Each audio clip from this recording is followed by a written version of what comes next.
তৃণমূল কংগ্রেসের সাধারণ সম্পাদক অভিষেক বন্দ্যোপাধ্যায় যখন চোখের ট্রিটমেন্ট করতে আমেরিকাতে গেলেন, সমস্ত বিরোধী দলের নেতা যারা আছেন, কংগ্রেস এবং সিপিএম এমনকি বিজেপি, তার চোখ ট্রিটমেন্টকে নিয়ে বারবার কটাক্ষ করতে দেখা গেছে। কিন্তু ঘোর শত্রু হিসাবে যাকে দেখা যায়, যার বিরুদ্ধে তৃণমূলের সক্রিয়ভাবে যার বিরুদ্ধে লড়াই করছেন ভাঙড়ের বিধায়ক, আইএসএফ এর বিধায়ক নওশাদ সিদ্দিকী, সেই নওশাদ সিদ্দিকী পাশে দাঁড়ালেন। কি বললেন ভাঙড়ের বিধায়ক এবং আইএসএফ এর সাধারণ সম্পাদক নওশাদ সিদ্দিকী? তিনি বললেন, তৃণমূলের নেতা অভিষেক বন্দ্যোপাধ্যায় চোখের চিকিৎসার জন্য মার্কিন যুক্তরাষ্ট্রে গেছেন। এই নিয়ে নানা জনের নানা রকম টিটকারি। আমরা মনে করি এটা ঠিক নয়। যারা রাজনীতি করে আমাদের সবার রাজনৈতিক শিষ্টাচার, সৌজন্যবোধ বজায় রাখতে হবে। আরো বলেন, সিপিএম নেতা যখন অসুস্থ হয়েছিল তাদেরও টিটকারি করতে দেখা গেছিল।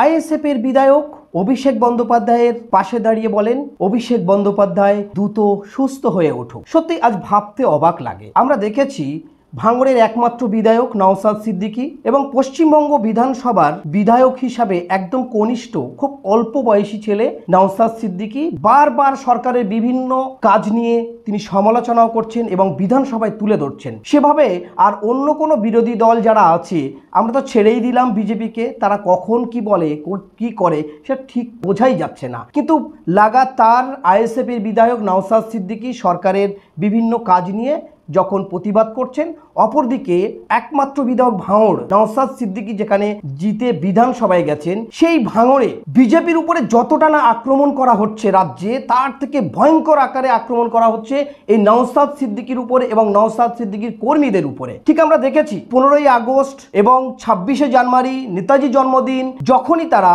দেশের জাতীয় পতাকা তুলছেন, সেখানে দাঁড়িয়ে তৃণমূলের কর্মীরা ন্যাশনাল ফ্ল্যাগ ছিঁড়েও দিয়েছে, এমনকি বোম্পিংও করা হচ্ছে বলে নওশাদ সিদ্দিকী বারবার অভিযোগ করেছেন। শুধু এখানেই ক্ষান্ত নয়, ভাঙড়ের যে কাজ করে চলেছেন নওশাদ সিদ্দিকী, সেই নওশাদ সিদ্দিকীর উপরে বারবার আক্রমণ এবং নওশাদ সিদ্দিকীর কর্মীদের উপরে আক্রমণ, এমনকি তাদেরকে ঘর বাড়ি ছাড়া করা হচ্ছে, লুট করা হচ্ছে, বারবার অস্থিরতার পরিবেশ পশ্চিমবঙ্গে। আমরা জানি যে আমাদের প্রত্যন্ত গ্রামগঞ্জের মানুষ যখন তাদের অসুস্থ বোধ করেন, যারা গরিব মানুষ তারা পারলে একটু ফার্মেসি থেকে একটু ওষুধ কিনে নেন। যাদের আরেকটু সামর্থ্য আছে তারা কি করেন, তারা চলে যান কক ডাক্তারের কাছে। তাদেরকে দেখা গেছে যে কখনো 200 টাকা 300 টাকা ফিস দিয়ে ডাক্তার দেখান। যাদের আরেকটু সামর্থ্য বেশি আছে তারা কখনো ভেলোরে ট্রিটমেন্ট করতে যান, কখনো দিল্লিতে ট্রিটমেন্ট করতে যান, দেশের বাইরেও ট্রিটমেন্ট করতে আমরা দেখেছি। কিন্তু অভিষেক বন্দ্যোপাধ্যায় কেন তিনি আমেরিকাতে ট্রিটমেন্ট করাবেন না?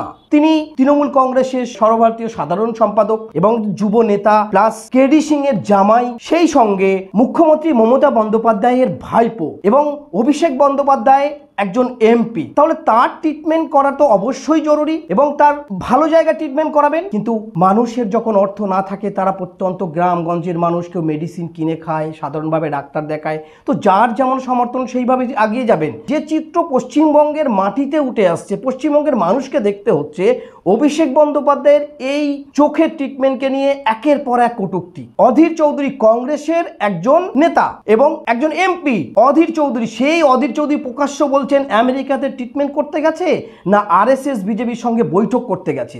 অপরদিকে বিজেপিকেও কটাক্ষ করতে দেখছি, যারাও ছেড়ে কথা বলেননি। সিপিএম এর পক্ষ থেকে কটাক্ষ করা হয়েছে, কিন্তু নওশাদ সিদ্দিকী সুন্দরভাবে বুঝিয়ে দিলেন ট্রিটমেন্ট করতেই পারেন, অবশ্যই ট্রিটমেন্ট করবেন, যার যেমন সামর্থ্য আছে সে তেমনভাবে ট্রিটমেন্ট করবেই। আমি আজ বলতে বলতে একটা গল্পের কথা মনে পড়ে যায়। এক সময় আমি ট্রেন দিয়ে যাচ্ছিলাম, ট্রেনে বসে আছি, হঠাৎ দেখি একটা মহিলা উঠলেন, তার 3-4টে বাচ্চা নিয়ে, কেউ লাল নীল হলুদ পোশাক পরে আছে। পাশে কেউ বসেছিলেন, প্রকাশ্যই বলে ফেললেন যে মোল্লাদের আবার কি হবে, এই লাল নীল হলুদ ছাড়া এরা কি পড়তে পারে। আমি শুনে অবাক হয়ে গেলাম। আমি সেই দাদাটাকে তখন প্রশ্ন করলাম, দাদা এর যেমন সামর্থ্য আছে এর বাচ্চাটাকে তেমন ভাবে পরিয়েছে, আপনার সামর্থ্য যদি ভালো হয় আপনি নিশ্চয়ই কোনো ভালো দোকান থেকে পোশাক কিনবেন বা শপিং মলে যাবেন। তখন ওই দাদার প্রশ্নর পরেই আমি কথা বলার পরে ওই মহিলার সঙ্গে আমি কথা বললাম, আপনি কোথায় গেছিলেন? মহিলা আমাকে বলল, আমি গেছিলাম সন্তোষপুরে। কেন? বলছো এই বাচ্চারা যারা আছে এদের বাবা নেই, আমি স্বামী হারা, কি করব, সন্তোষপুরে গেছিলাম, যা পেয়েছি তাই এনেছি। আর কয়েকদিন পরে আমাদের ঈদ উল ফিতর, অর্থাৎ এই ঈদে আমার বাচ্চাদের পোশাক তো কিনে দিতে পারবো না, তাই সন্তোষপুরে গেছিলাম, বিভিন্ন যারা ওস্তাগার আছে, যারা কাপড় ব্যবসা, তাদের কাছে বললাম, তো এই পোশাক দিয়েছে। আমার বাচ্চারা ঠিকমতো পোশাক পায় না, তাই এই পোশাক যখন দিয়েছে ওরা আনন্দ করে গায়ে দিয়েছে। তো আমি চেয়ে মেয়ে যেটা পেয়েছি সেটাই এদেরকে পরিয়েছি। সত্যি সেই দিনের কথা আজও মনে পড়ে, যে যার যেমন সামর্থ্য আছে সে সেই জায়গায় যাবে।